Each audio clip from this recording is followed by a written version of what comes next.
Welcome back, Railers. We're glad you're here. We're your hosts, Bryson and Michelle. And here are the weekly announcements.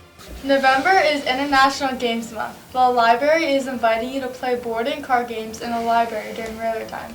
Bring your ID, your sticker of the week, and badge in to earn Railer Time minutes while you play the library's selection of games. Time for Railer Sports, sponsored by Hope Women's Center. We are here to ensure you are empowered to make your best decision. Our services are always free and confidential. Remember, you are not alone. Boys soccer has had plenty of success these past weeks during postseason playing. Round 1 of regionals, the boys played the Goddard Lions and won 5-0.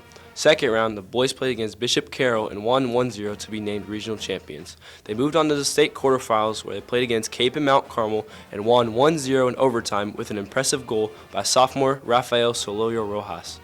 They advanced to the semifinals where they traveled to Overland Park to face off with the Blue Valley Southwest Timberwolves and lost 2-1 in a hard-fought game. They now play for third against the DeSoto Wildcats. Also, we have a video about the play made by Lynn. So The Curious Incident of the Dog in the Nighttime is a play about a boy on the spectrum who he's a teenager. His neighbor's dog gets murdered and he tries to figure out who did it and why. The reason that I decided to do this play was because I have a lot of people in my life on the spectrum that I love very, very dearly. I have a lot of students on the spectrum that I love very, very dearly. And autism acceptance is really, really important to me and to, I think, society as a whole.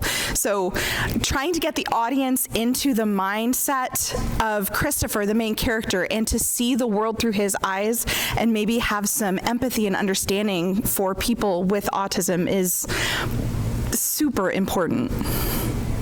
So the show is a beautiful show. It's actually based on a best-selling novel that in the mid-2010s was created into a play. So it was adapted for the stage, and it's very active. We have set pieces that are Tetris that move, and that is how Christopher interprets the world because he loves Tetris. And we have so many students that have worked really, really hard on this play, and it's such an important work. I would love to have a great showing of support from our community for it. So this play means a lot to me. I think it's really cool in the aspect that we're really spreading a lot of awareness for autism and just a lot of other disabilities within the spectrum as well. So I think that's a really cool part about this show. I wanted to act in this show because I just really enjoy theater and being able to represent all kinds of different things. And I like the show because it's a little more serious as well, and I appreciate that as well because, the two masks of drama, there's tragedy and there's happiness, all that. So I thought it'd just be really cool to be in this play and spread awareness for everything. I would suggest to everyone to come out and watch the play just to, understand what really goes on in people's minds sometimes and just spread some more awareness for everything. So, yeah, everyone should come out and support. I'm acting in the play because it's a lot to me. Acting is really fun. I knew a lot about this play before we actually did it. We read it last year in our 3-4 class, and it was a really interesting read. We read the script, and it was really interesting because it covers all these different points of stuff that this kid goes through. Now on to tea time. This week's tea time is a throwback to Halloween where we ask students what costume they wore to school. Hi, what's your name? Tanya. All right, Tanya, what are you dressed up as and why? A pirate, and because it's the only thing I could find in my closet. All right, it's pretty drippy though, so. What's your name? Wyatt.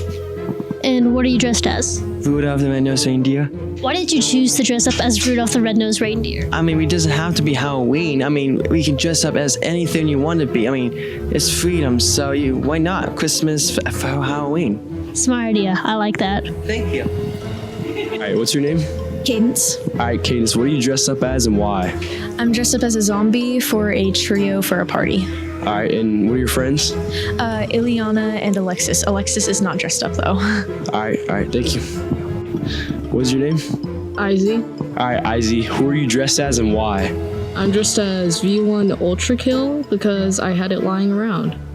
I see, I like it, it's pretty creative. All right, what's your name? Yuretsi. All right, Yuretsi, who are you dressed as and why? I'm dressed as Mickey Mouse and I'm dressed as him because it's simple and funny. I like that. Okay, so what's your name? Lillian. And what are you dressed up as and why?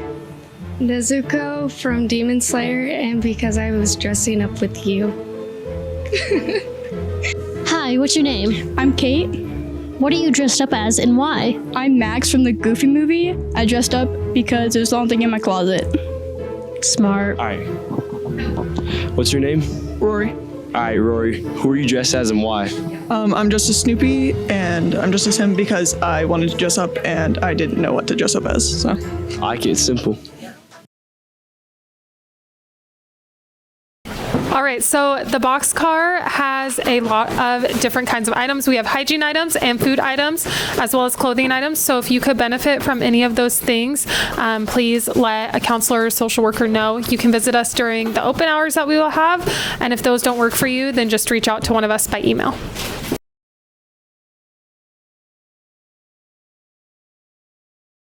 That's all for this week's Railers. We'll see you next time.